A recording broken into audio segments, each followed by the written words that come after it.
Hi, and welcome to an Abrams audiobook extra. My name is Beth Hicks. I am Abrams audiobook production manager, and I am so lucky to be joined today by Brent Preston, author of The New Farm, Our 10 Years on the Front Lines of the Good Food Revolution, and also co-owner of The New Farm in Ontario. We are also joined by Gillian Flies, co-owner of The New Farm, fellow farmer, and also his wife, and a huge part of this book and an important part of this book. And last but not least, we are joined by Jameson Stoltz, executive editor of Abrams Press, and the man who is responsible for this being published in the U.S. So thank you so much for joining me for this extra. Thanks. Thanks. Great to be here. Jameson, I'm going to start with you because I think that the editorial process for books is a mystery to a lot of people. We hear from the author, we hear from people around the book, but we often don't hear from the editor. And so my first question is just a simple one. Why did you acquire this book? What made you want it so much for Abrams Press? That's a good question. I think that, if you choose as an editor to publish a book, you have to really want to spend time with it because it takes a year from when you have a manuscript to when you publish it, and then another year to when you publish the paperback. So if you don't like the authors, if you don't like the book, if you don't feel passionate about the material, there's no reason for you to do it. And then why this book specifically, I think that there's a great line that Brent has in the book about going to the farmers markets and having the farmers their customers being surprised by who they were and feeling that they didn't live up to their sort of stereotypical expectations of what a farmer would be. That Brent would pull out his BlackBerry and they would get shocked. And this is back when BlackBerries were kind of a big deal. And I think that this book it's a farmer with a BlackBerry. It overturns your expectations of what farming is, what sustainability is, what it means to start a business, and how we can really change our food system. Mm-hmm. Yeah.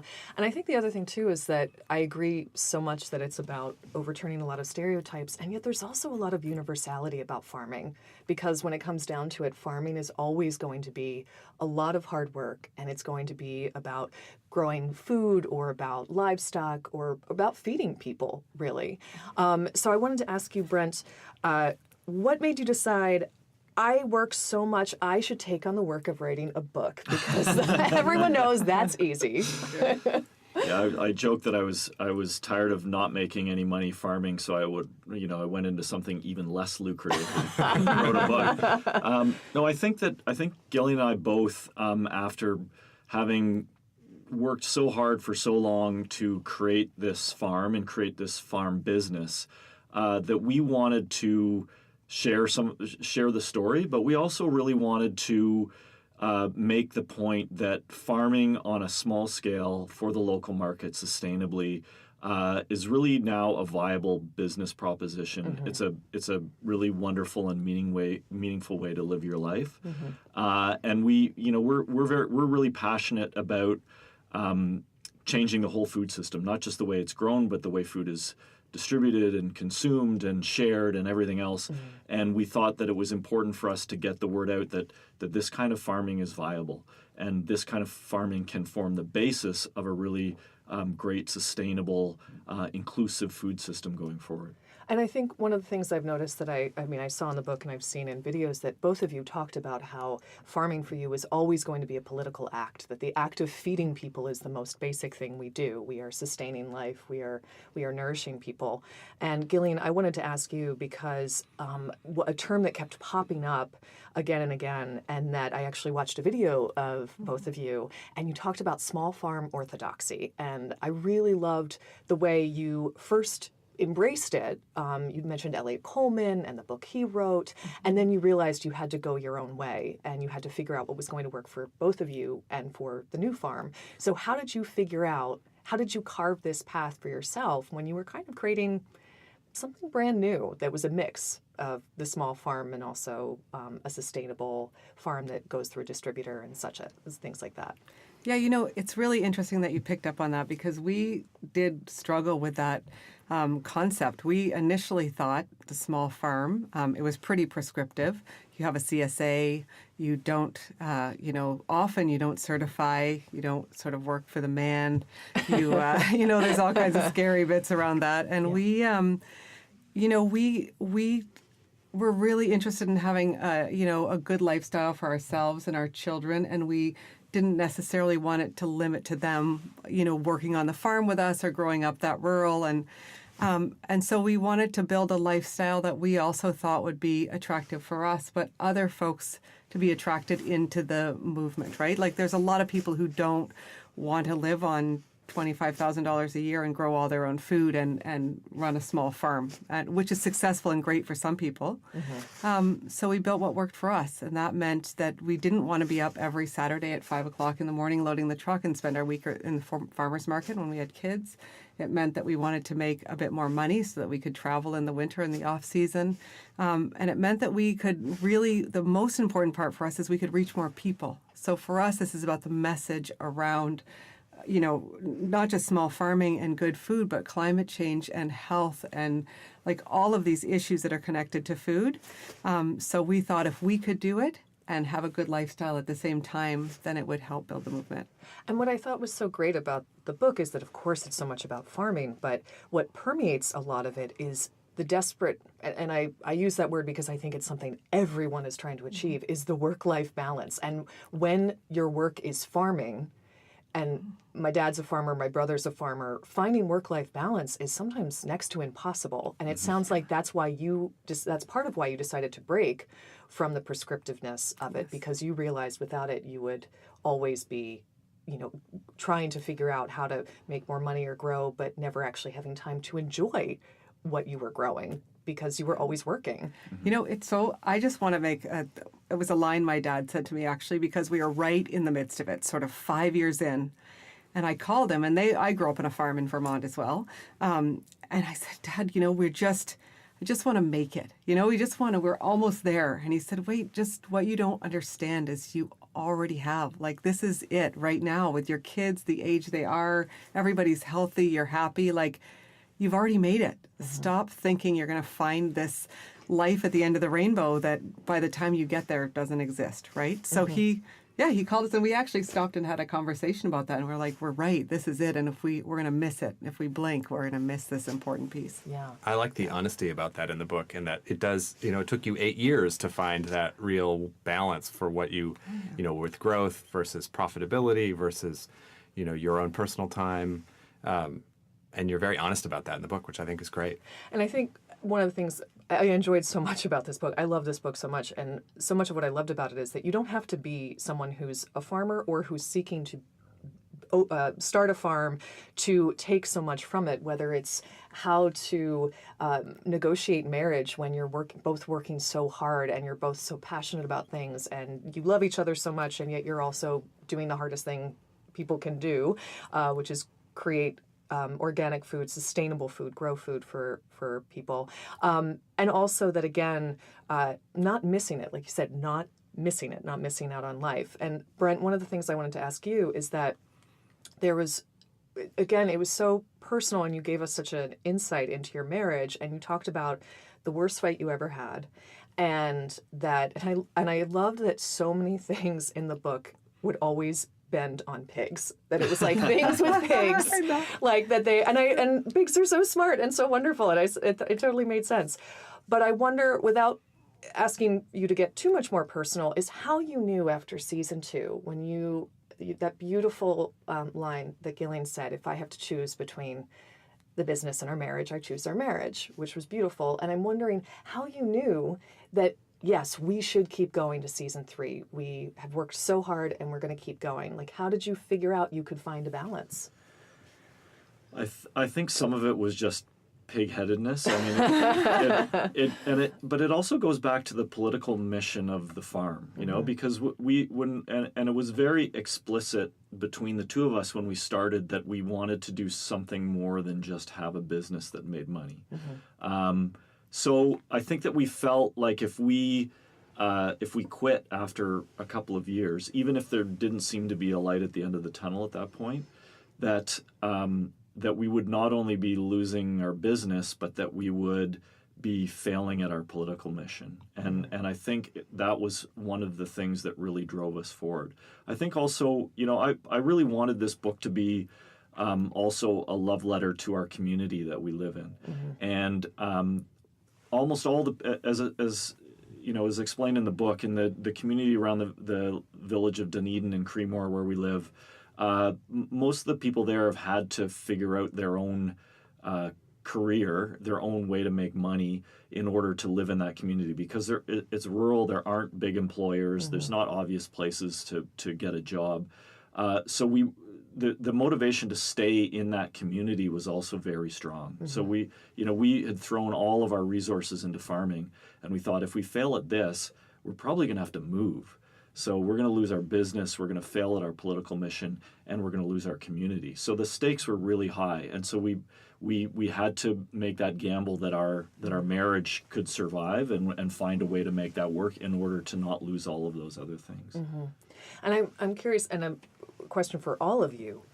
One of the things that I thought was so interesting was letting go of this idea that if you're college educated, if you worked in corporate America, that manual labor is not something that you should do. There's this really strict divide, and we've seen it more and more actually in the U.S. There's a really strict divide. There's the people who work in suits and in offices, and there's the people who work, on farms, or who are plumbers or carpenters or work in mines. So I wonder, too, if you can speak to why that's so important that we let go of that notion that there's this, you're college educated and you go work in an office, or you were born to farm life and you go work on a farm, and what you see as problematic about that. Yeah, I think that was a huge revelation for us, and to realize that you could have a meaningful and thoughtful and intellectual career that also involved a lot of manual labor. And you look at the sort of situation that a lot of people are working in corporate America. And it's, we don't have to talk about how unsatisfying a lot of that is. You have very little tangible output from what you're doing, and you're sitting down all the time. It's physically unhealthy. Running a farm is really intellectually demanding. And I think that there's also the problem of a lot of the jobs that people are working, coming out of college and working in corporate America. Those are the first things that are going to be automated. Those are the kind of things that can be, a lot of them now are delivered by a wire from someone working in India for a quarter of the price. You're never going to replace all the farmers. I mean, a lot of them have been replaced by mechanization, but if you're farming the way we farm, right. There's always, you can't, there's a limit to how much you can outsource that. So I think looking forward, there's so many opportunities for people in the skilled trades, and really farming is a skilled trade, like plumbing or electrical or construction or anything else like that. Those jobs are more and more in demand, and they can be really, really intellectually rewarding, as well as physically sustaining, and something that you can have a good, healthy lifestyle doing. You have a great line in the book about, people say, oh, this is drudgery, like working on the farm, this is drudgery. And you say, sitting in a cubicle is drudgery. I mean, I'm sure people who've sat in, any number of meetings that they didn't really need to be in would say that was drudgery. And I think so much of it is about finding your passion and finding the thing that you're really suited to. Yeah, like we don't need to hit the gym at the end of the day. Yeah, no kidding. And we don't need to stop by the supermarket. Our kids go out to the garden and pick what they want for dinner. Like there's some real bonuses to that for sure. You ever need anything opened, ask a farmer, because their grip, there's nothing like a farmer's grip. Their hands, my father, so my dad's a farmer, he has Parkinson's now, and his grip is still at 85 to 90%. And they're like, how is that possible? He's like, I'm a farmer. That's just the way it is. I have some what I call legacy suits that I had for my previous career. And the great thing is I'll never grow out of them. I'm the same size I was 20 years ago, and I wear them so infrequently that I know I'll never have to buy a suit again. Now, is that just an organic farmer thing, though? Because I think our mental image is of a big pot-bellied guy on a tractor. Well, I think we say in in the book that one of the few insults we have for those kind of farmers as organic farmers is calling them tractor jockeys. So yeah, no, there's a really big, that's another, I mean, the problems with conventional chemical-based agriculture are manifest, and we talk about them a lot in the book. But one of them is that it can be a really unhealthy occupation for the people doing it. Lots of exposure to pesticides, to diesel fumes, a lot of sitting in a tractor for hours and hours on end. It's not the kind of physical job that it used to be. Well, one of the things that people often forget when they talk about factory farming or industrial farming being cruel to animals, which it is they forget the human cost of what it means to be someone who's working in those systems and what it does to people, not just physically, but emotionally and mentally. And I'm wondering, too, it seems as though for you that human hands touching everything that is grown is really important, that it's the human connection of literally human hands growing and picking and boxing up and sending, that there's that feeling of mechanization is that you do have a little bit here and there where it keeps you from I love the salad spinner. the fact that the idea that women couldn't use the salad spinner, which I just love that idea of you with your giant right arm because you've been spinning so much salad. But that for you, it's really important that human beings touch the food, and because it's a human connection through it. It really is, and I think I honestly think as a human race, we've kind of moved away from some of the stuff that's really important. Like, we've moved away from being out in the soil. I mean, if all this research around the microbiome and our health and our connections. So firstly, all of our nutrition comes from the earth, right? And if you think about being as close to that connection as possible to get the most nutrition, think about how far removed you become when it's planted by a machine, harvested by a machine, not grown for flavor, irradiated so anything living on it is killed before it's processed and, picked for shelf life. So it really changed for us. Having kids really changed that for us, because we grow food in a way that we want our children to eat. And you can't love anyone more than you love your children, right? And nor can anyone. So we want to be able to grow this food in a way, the best, most nutritious way for everybody's children, really. Well, I think that comes through in the book so clearly. I mean, working on the book and reading it any number of times, and I have 2 young kids, and it's very easy to make that organic decision when you're at the grocery store, when you think, like, I know how this has been treated, and I don't know how that other package of vegetables or that other box of strawberries has been grown. And you don't want to give them the mystery. You want to give them something that is is nutritious and wholesome. Then the question that I ask people firstly is, for $1, if I give you $1, will you feed your children this growth hormone or this chemical or whatever? And of course they wouldn't. But you're making that decision when you choose something that's 50 cents cheaper. And then secondarily, if I give you $1, would you want people exposed? Would you be willing to expose 5 people to this chemical in a field day after day, knowing that they might get cancer? And the answer is almost always no when you put a human face on it. But when you are in the grocery store and something's on sale, it's really hard to, get people to spend that extra $1. And having brought that up, that's something else you address in the book, how to handle economic disparity. And you addressed it in a really beautiful way. You decided that you weren't content just to sell to people, the weekenders, as you called them, and people who had the money to spend extra on organic or always go to the farmer's market. What do you think are ways that ordinary people just go into the grocery store who don't necessarily have access to a CSA or to a farmer's market can make smart choices when they are trying to, unfortunately, pinch pennies, because oftentimes they don't have enough money to spend as much as they would like on organics? Well, I think the biggest problem is that people are eating processed food, right? Processed food is way more expensive than buying organic food and cooking it yourself. So I think as a society, we need to come back to cooking and sharing a meal together. Less packaging for the environment, healthier food. There's smell of food cooking when you come in after school or you come in from work, like all these things that are missing. So I think we're just hurtling in the wrong direction around everything being so convenient and already prepared, and it's expensive. So, the coffee that you get or the bagel that you get, like all of that is way more expensive than if you just cooked for yourself. It's a lost art. And I feel like that's where you talk about the greater politics of food, is that it's not just about food. It's about people who are forced to work 2 or 3 jobs because they're not making enough money, or people not having access because of food deserts and things like that. So I feel like when you talk about food, for you, it really is, this is the basis of everything, and everything revolves around that, and that includes wages and health care and everything. Yeah, and Nick Saul, who we talk about in the book, who ran the stop when we first started working with him, he has a line he uses all the time. He says, "We're not going to solve the hunger problem with food."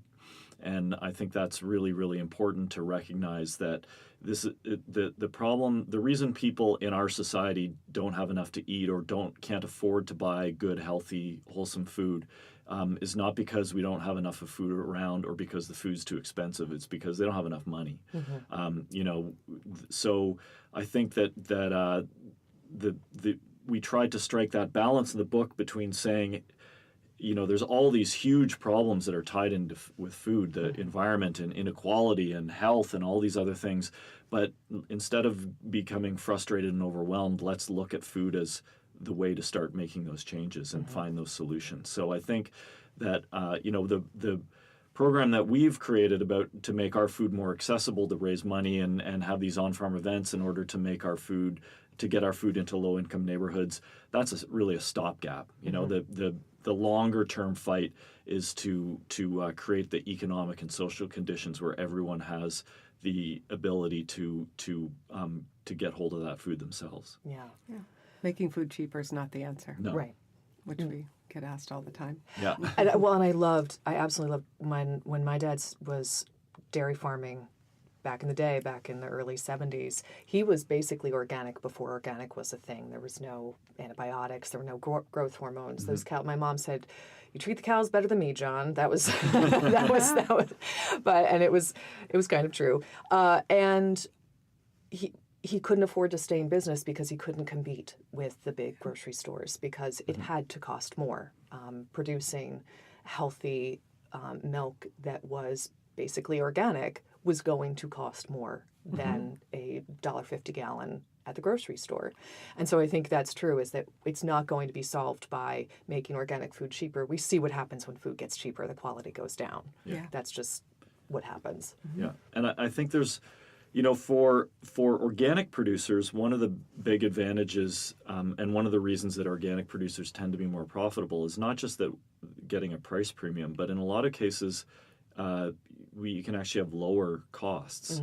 So, in the dairy industry, people are spending an enormous amount of money on those growth hormones and on all the treated seeds and chemical inputs and all those sorts of things. But I think that one of the reasons that the organic stuff is more expensive in the supermarket is because there's just less supply of it, and because the supermarkets actually typically have a bigger markup on their organic products than their non-organic.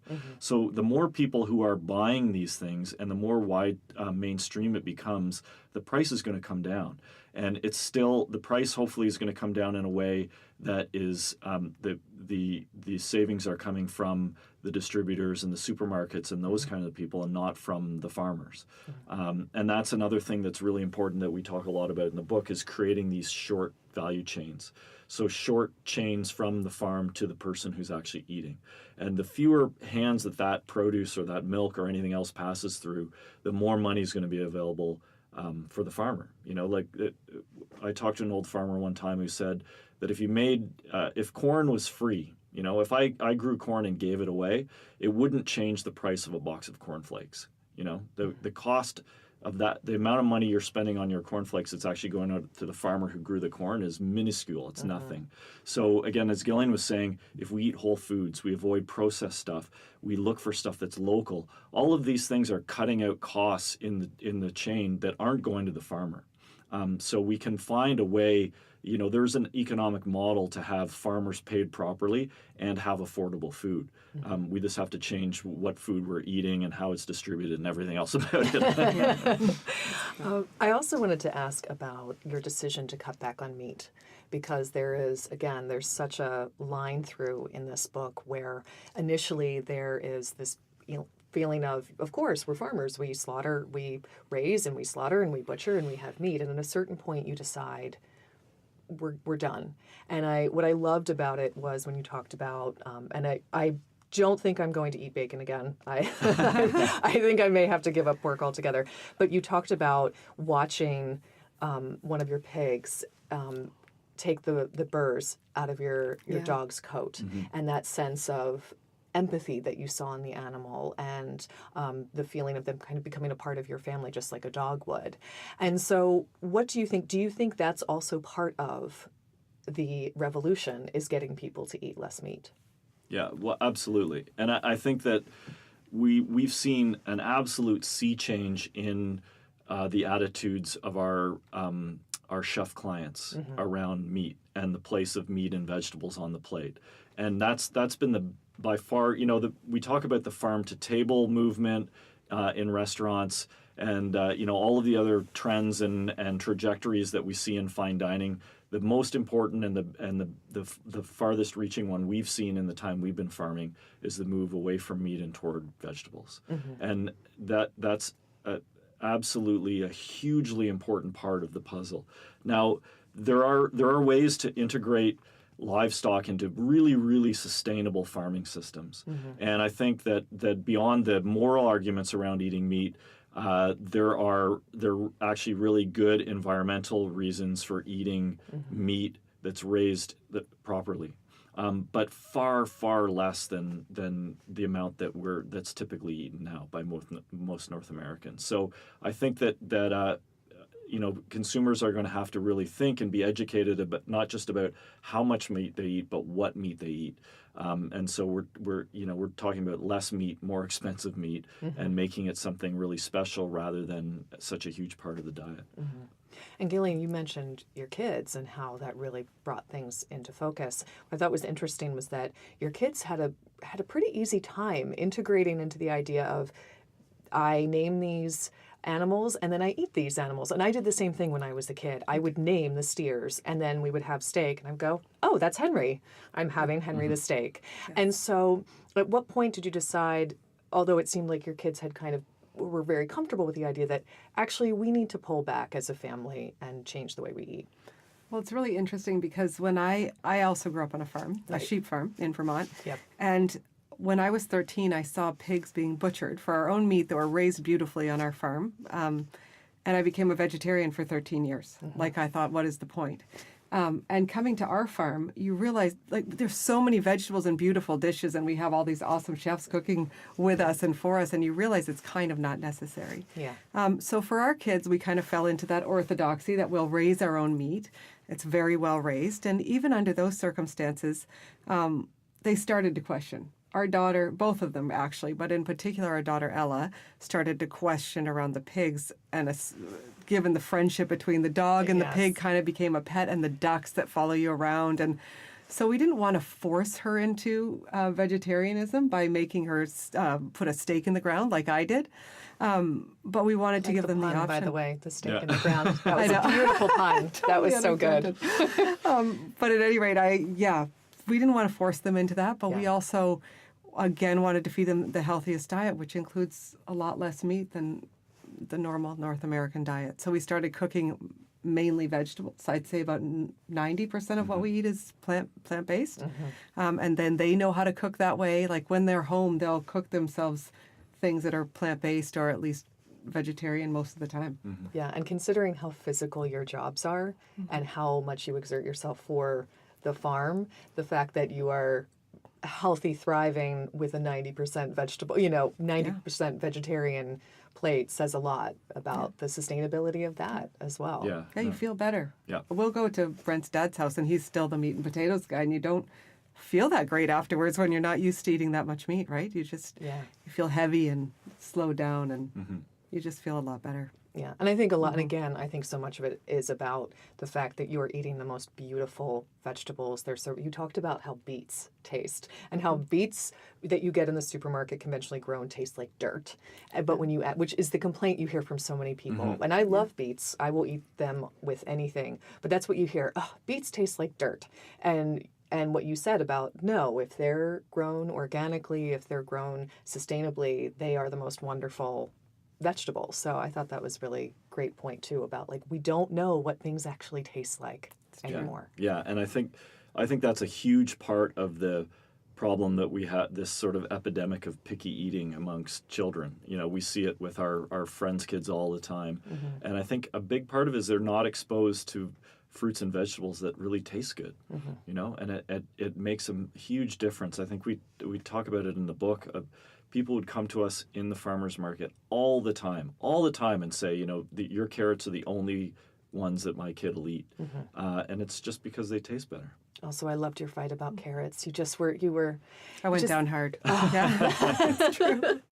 So I want to ask you, what has happened since this book has been written? Because this was written a few years ago, and I feel like a lot, toward the end of the book, it was accelerating. Everything you were doing started to accelerate because you had built this community, you'd taken so much time, you'd worked so hard. So what has happened since the book has been written? I guess the biggest development since the book was written is that we talked about toward the end is we've built an on-farm event space and commercial kitchen. The last 2 years, that's been a really big focus of ours. So we now have this, what we call the New Farm Kitchen, and it has really accelerated the number of people who come to the farm, which is something that I'm not entirely happy about. I wish y'all could see his face. If you build it. Yeah, exactly. They'll come. I figured that out. Sometimes without an invitation. Yeah. But no, the book has sort of introduced, of course, a lot of people from outside of our community to the farm, and people have been showing up sort of unannounced and said, I read the book, and I take a look around, and which is good and bad. But the New Farm Kitchen is now, we've just had there's so much demand now for people to do things on farms. There's so many people who want to get out of the city and get onto a farm. It's really remarkable how this has changed recently. And so this kitchen space has allowed us to host a lot more people. We have fundraising dinners. We have restaurants bring their staff up, and we have a pizza oven. They cook pizza and hang out and see the farm, and we take people on tours. So, along with the book, we talked before about one of the goals of the book is to spread this idea that there's a revolution in food going on and encourage people to get involved.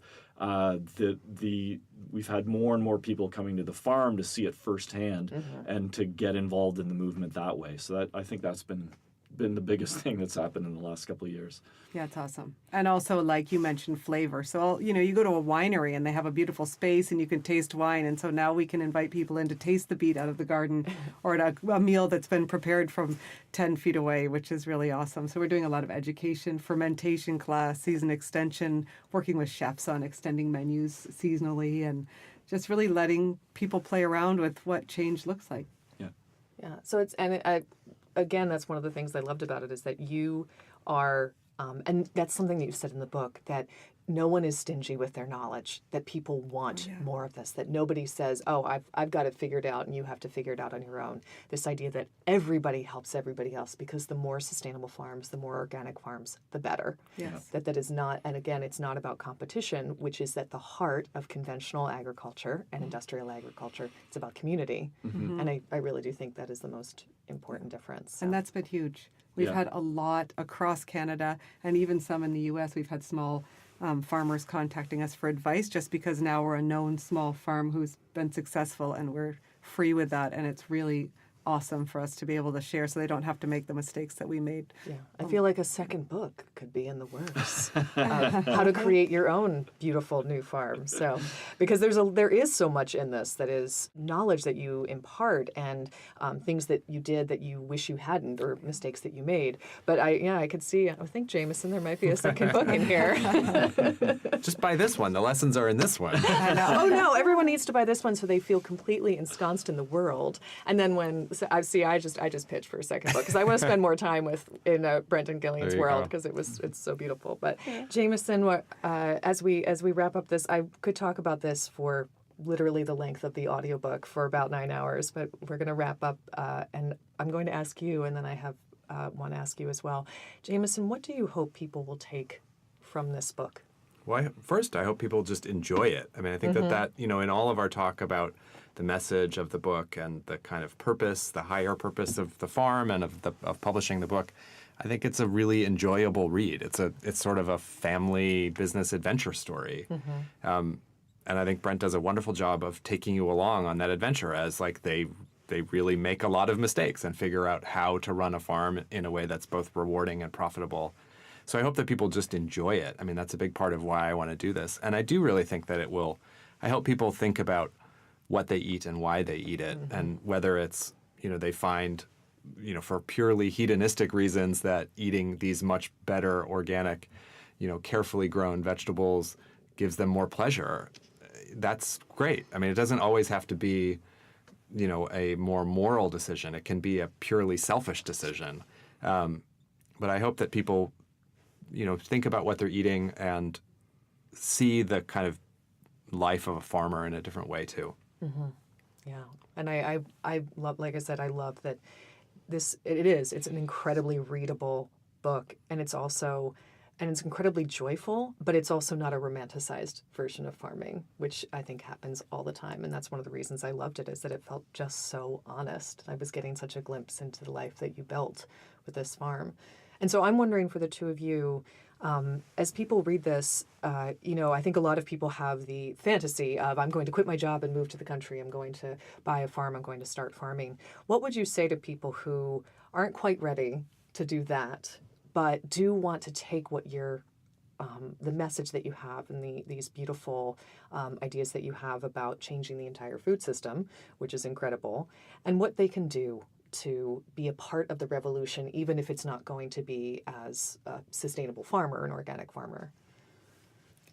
Well, I mean, the first thing that I would say is, shop with your dollar carefully. Supporting farmers who are doing this is incredibly important. Support. I would just basically say support your local farm, buy organic. Go to farms, go to the farms if you have the opportunity to do that, and get involved in good food organizations. Yeah, sure. I agree completely. I think that it starts with voting with your dollars and buying the values that you believe in.